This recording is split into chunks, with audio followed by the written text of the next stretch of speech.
there are certain lessons that we as a society need to face. Okay? As I've said, things such as there are only 3 Indiana Jones movies. The original Star Wars is not Star Wars Episode 4 A New Hope, it's Star Wars. And above all, there have been sequels. There have been knockoffs. There have been parodies. There has been everything else under the sun, but ladies and gentlemen, there is only one Jurassic Park. So obviously this is going to be different than a normal review because, I'm not, just reacting to something I've never seen before. I've obviously seen this movie. You've obviously seen this movie. And if you haven't, you need to get on that shit. Okay?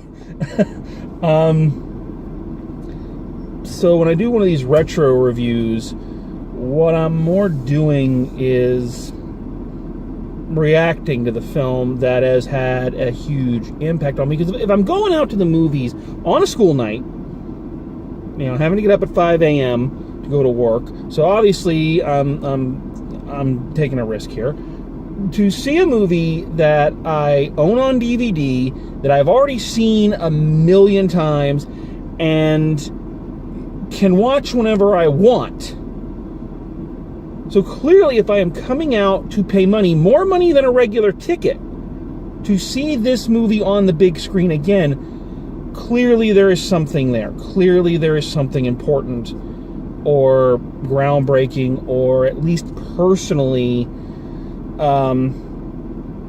important about this movie. And what I'm going to do this time is just kind of evaluate from my point of view what that is, or what those might be. And, I got to start out and just by saying how important this movie is to me. All right, this is one of my all-time favorite movies.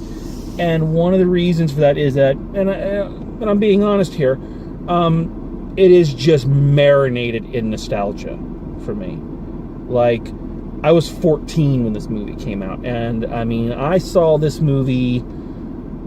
I was trying to think of it earlier today, and I believe I saw this movie when it originally came out 5 times in the theater. Okay? And for me, that's... seeing something twice is kind of a big deal. 5 times? And that's before this. And I even paid to see it a few years ago when they re-released it in 3D, and I fucking hate 3D. Alright? So, yeah, this movie was important to me. This movie...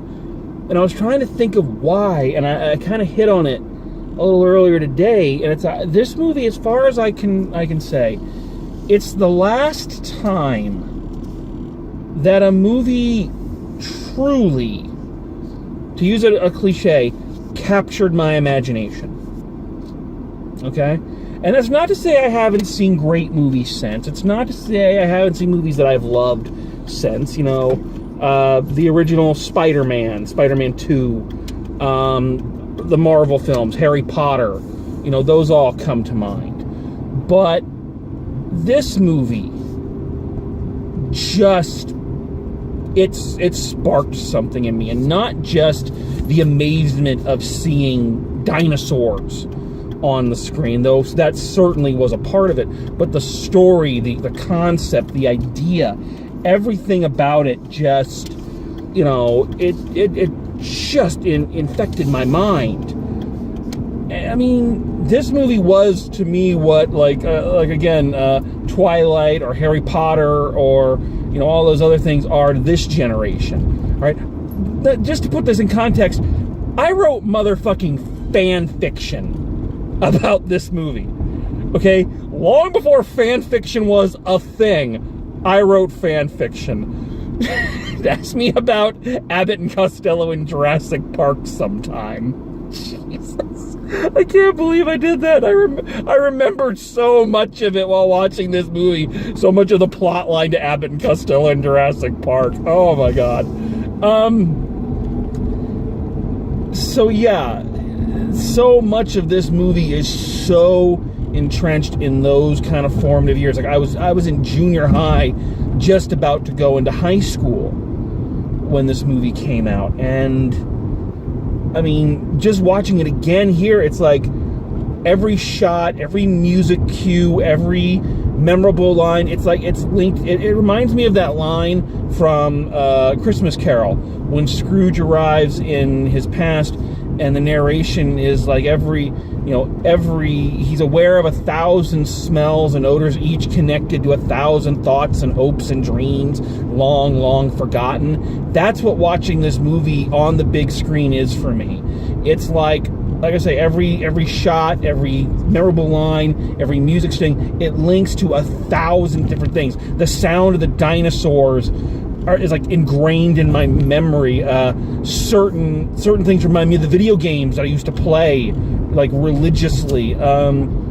So yeah, I am just so in love with this movie. But let's talk a little bit about what it is about this movie that kind of stands out and what makes it stand the test of time so damn well. So obviously the thing that everybody comes to first are the effects. And yeah, the effects were a huge part of this movie. They were what, again, kind of captured the imagination and kind of redefined what the blockbuster is, or what this new technology of computers could really do. Computers were still kind of in their infancy a bit at that time. They weren't kind of the necessary tools that they are today. I know for some people that's hard to imagine, a time before you didn't have to have email. But we were still kind of learning what computers could do at that stage. And, there's been a couple movies that had done things like this before, but nothing really to this extent or this successfully. So that's a big part of it. But I feel, and again, rewatching it again on the big screen, I really feel that while the computer generated images are really, really impressive and still hold up 25 years later, what always kind of irks me is that nobody gives credit to the fact that the computer animated dinosaurs are not the majority of the dinosaurs in this film. A lot of them are old-fashioned puppets and animatronics done and shot incredibly well. And I don't think the puppeteers, the engineers behind those, they do not get the credit that they deserve. I mean, go and watch that Tyrannosaurus fight scene there about midway through this film. The scene. If you don't know what I'm talking about, then again, you don't fucking live. But how much of that is CG, and how much of that is the actual robotic dinosaur there on set for the people to react to and to shoot? And I mean, that roar and that face and everything, it still gives you chills. So I don't think the animatronics and the puppeteers get anywhere near the credit they deserve.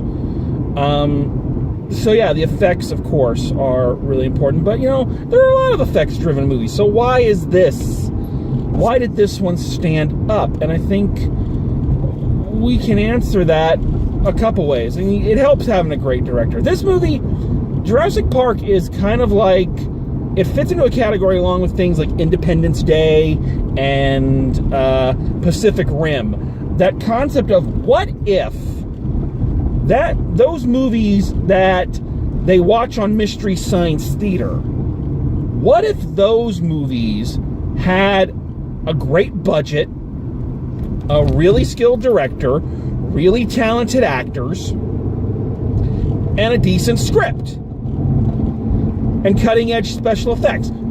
Those goofy, giant monsters created by atomic blast movies. Because that is what this film essentially is, and that is to its credit. It keeps it really simple, pays homage to those older movies, but does it just like they did, with a fucking straight face and never cracks. I mean, really look at it. This film is essentially them, the movie about the giant ants. Only back then they were worried about atomic power, doing all this stuff. And back then, and even today, we're worried about genetic engineering doing all this stuff. I mean, you can even see it in the very simplistic color scheme of the actors. Grant in blue, Ellie in pink, Hammond in white, Malcolm in black, Robert Muldoon in brown, Lex in purple. You can just see it's being very simplistic with its color palette and very old school in its camera setups. And I think that works. But what sets, again, this apart is this movie actually had something to say. It never got up on its soapbox, necessarily. It had a few scenes that did it. But it was this film that posed questions. Not just about genetic engineering, but about responsibility of technology. I remember some of the first times I ever discussed the philosophy of a movie, like with my parents leaving the theater, was seeing this film and talking about, that dinner scene they have right before everything goes to hell, and the points that Malcolm is raising about being so concerned about if you can do a thing, not stopping to think if you should do a thing. And yeah, it's great to make all these scientific discoveries, but the problem is you can never foresee what the negative consequences of them are going to be, so you're never sure what the backlash is going to be. And it's not a film, at least in my opinion, that ever says, don't do science. Don't make those next steps. What it's more saying, at least in my interpretation, is you need to be careful about those steps that you make.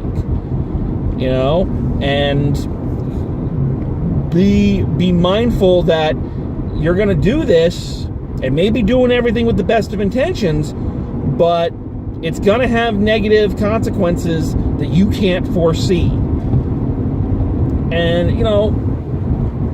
I think some of the most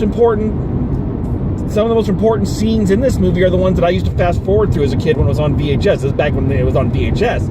The dinner scene and the scene with Ellie and Hammond when they're eating the ice cream and they're having a little conversation about the flea circus.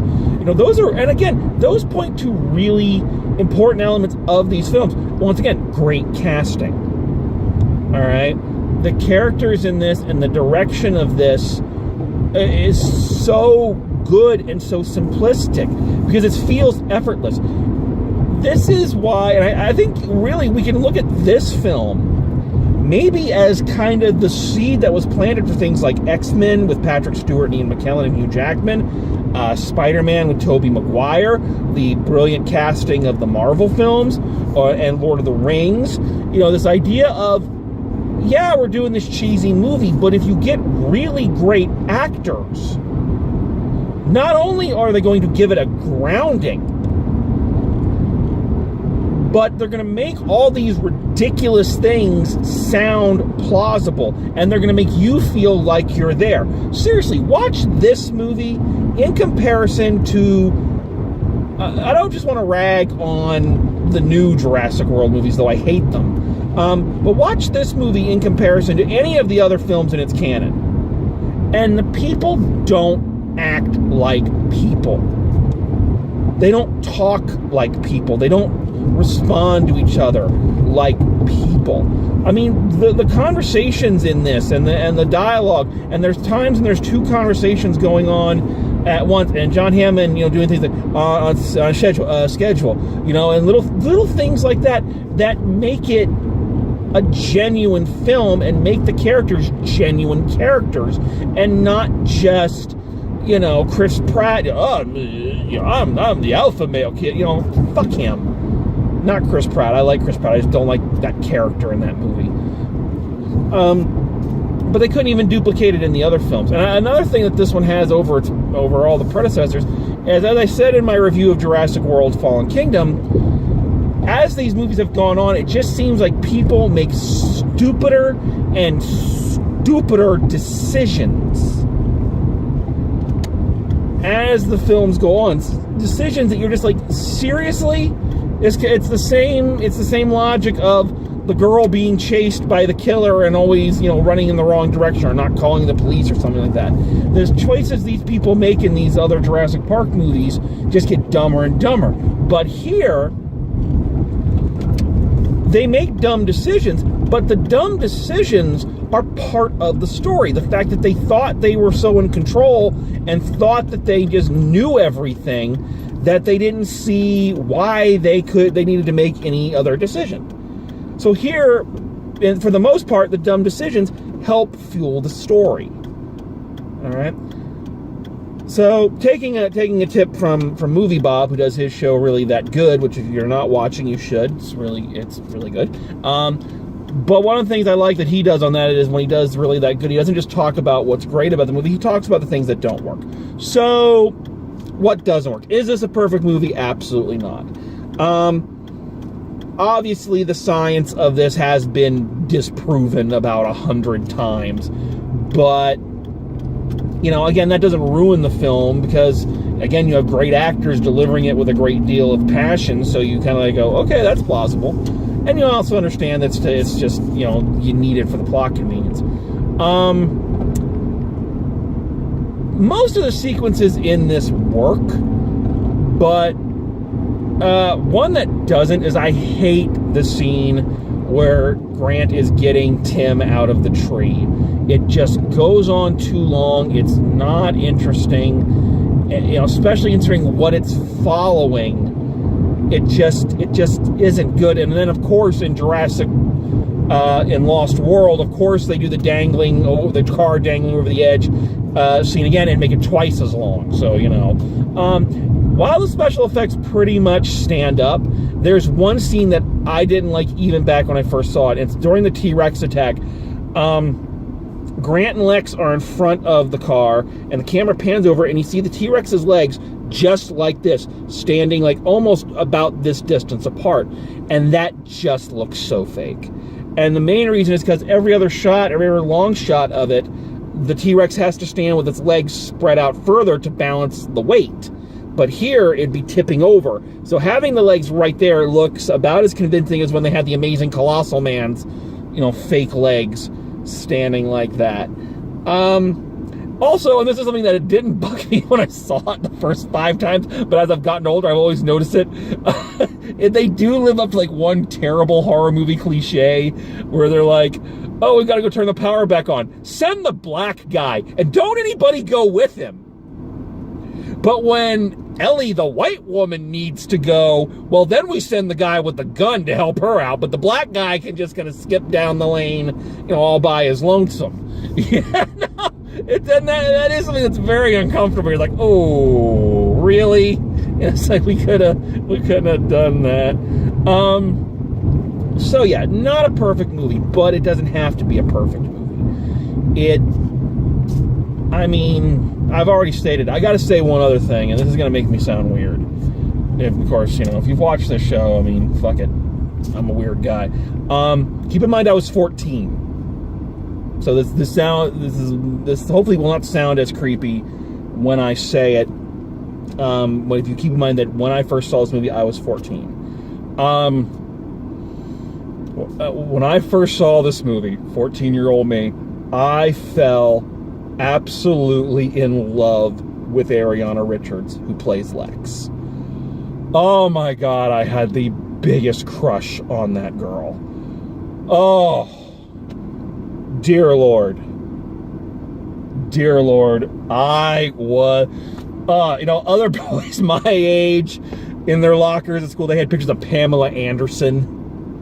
I forget who the other big one was. There was someone else who was really big at that time. One of these busty swimsuit models. Not me. I had Ariana Richards in my locker. I became obsessed with that girl. I went back and watched every movie she was ever in. If it wasn't for her, I wouldn't have seen another movie that became one of my favorites, Angus. I saw that movie because she was in it. And I was like, oh, I gotta go see that because Ariana Richards is in it. And that became kind of another one of those movies that had a huge impact on my life and my adolescence. Boy. And it even still goes today. Like today, I don't think she does many movies anymore. But she's a painter, and I've seen her artwork, and it's really gorgeous. Like, I remember she was in a really crappy werewolf movie called Battle Dogs not too long, but when I found out she was in it, it's like, I gotta watch that shit. And so again, this sounds weird and vaguely stalkerish, so I'm very sorry it's coming out there. But seeing, 14-year-old Lex, or however old she was, I think she's a little younger than I am, up on that screen, it's kind of like seeing a picture of your high school girlfriend, and you're like, aww.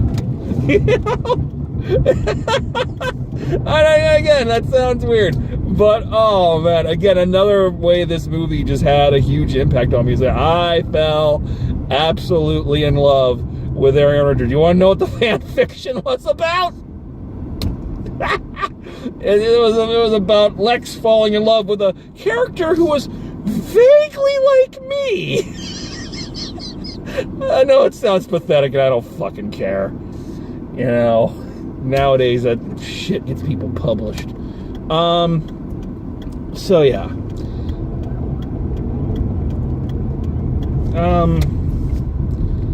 This movie is just really important. This movie was important to me, and it just, seeing it again on the big screen is, I posted on Facebook, and it's the truth, I'm 14 again. Just remembering all those great things. And yeah, I understand, and I acknowledge that a lot of it is draped in nostalgia goggles. I acknowledge that. And you know what? Who gives a shit? Who gives a shit? This is the right kind of nostalgia. Because there's nothing but happy memories connected to this movie and all the things that spread out. You're right, riding Abbott and Costello in Jurassic Park with my best friend. My dad helping me with the Jurassic Park video games. There were parts in it that were really hard to beat, and it had little puzzle things that I wasn't never very good at. So my dad and I figuring out how to get through it. I mean, everything about this movie just is linked to 1,000 other happy memories. So yeah, I love it, and I'm so glad I got to do this. There is one thing, and this is nothing about the movie, but there's one thing that just made this evening painful. So before this film, they did this thing where they showed a chop job of all these people who had done the whole remake the movie shot for shot with my friends. Holy fucking shit. Was that ever fucking painful. And it went on. Like, they did almost the entire movie. It's like, yes, thank you. That's exactly what I wanted to see, YouTube videos, before watching the actual movie. Like, it numbed me almost. You're like, don't bastardize this thing I love. Come on. But yeah, that just fucking killed me. It kind of sucked some of the joy out of going to see this. But then the actual movie started, and we popped right back in. So yeah, again, different. No final grade for this one, because I mean, it's one of my all-time favorite movies. I mean, I'm not going to worry about grading it, and I'm not trying to tell other people about it. Again, you've seen this, you have your opinion, and I have mine. But yeah, I really wanted to do this. I like talking about movies. I like talking about movies that had a big impact on me and ones I love. So, if I keep doing these Fathom event things, maybe this will become kind of a regular sub-series of, drive home retro reviews. I wouldn't mind that. In fact, I'm planning on doing another one next week for another movie that is really, really important to me. But yeah, I hope you enjoyed it. I hope you've enjoyed Jurassic Park at some point. And, a little plug here, keeping in mind I'm not getting paid for any of this. Check out Fathom Events. Look it up. Look up Fathom Events, or check the Paradiso, or if you're back in Alaska, check the Century or the Takatnu Theater for the Fathom Events, because they run these things. They're doing a whole series. Turner Classic Movies, there's a whole series of re-releasing, famous films to the theater, and there's nothing like seeing some of these things either for the first time or seeing them again on the big screen. So I really love doing it. So check it out. Maybe they're going to do a film you really like, and maybe you can kind of recapture some of that magic that I do when I watch this one. So thanks for coming along with me. Thanks for watching this video, and as always, drive safe, and I will see you at the movies.